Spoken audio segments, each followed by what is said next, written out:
Alright, ladies and gentlemen, welcome back to Raiders Daily. My name is Jackson. I post daily Raiders content, so be sure to hit that like button, hit that sub button if you guys enjoy it. We know the Raiders have a ton of decisions to make, like really soon, actually, but just in general, all off season. Draft time, free agency, contracts, the whole thing, the whole 9 yards. The Raiders, they're going to have some difficult decisions to make. Now, we're not going to talk about Derek Carr today. The Pro Bowl is actually 2 hours from now. Doesn't look like a trade's about to happen, so Derek Carr will be a Raider for at least another day. But he's not the only lingering question mark of this team. Josh Jacobs, he's coming off a phenomenal season.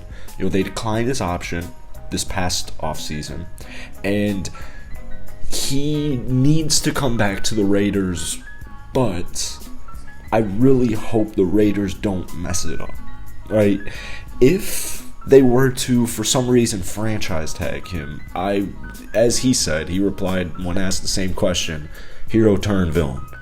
I mean, I wouldn't be surprised if he held out. I don't even want to think about Josh Jacobs getting franchise tagged. Hopefully the Raiders understand, listen, he had a phenomenal season, and if we want him back, we're going to have to pay him. He is definitely in the power position. He's definitely in the driver's seat. We drafted Zamir White this past year, and I'm still pretty hopeful for Zamir White, but it didn't work out. This past year, he did not have a good rookie season, and that didn't work out. And Josh Jacobs, sitting at just 24 years old, he's coming off a year where he ran 340 times career high. Career high 1,653 yards, tied his career high with 12 touchdowns rushing. Career high in yards per game with 97.5. Career high in yards per carry with 4.9. He had a career high in receiving yards with 400 total receiving yards. And yeah, all pro first team, Pro Bowl, his second Pro Bowl of his career.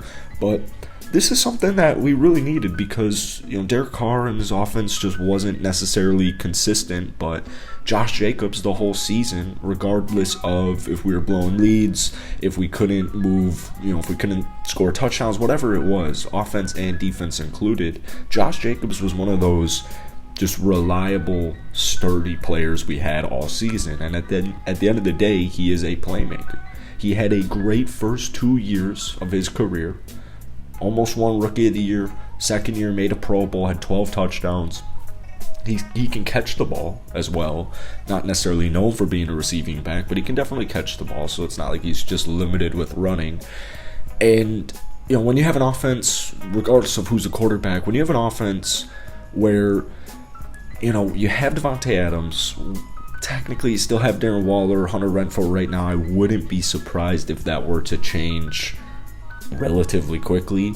However, there are so many threats on this offense that Josh Jacobs needs to get paid, regardless of what this team looks like, unless they did a complete and utter rebuild, which is not going to happen, right?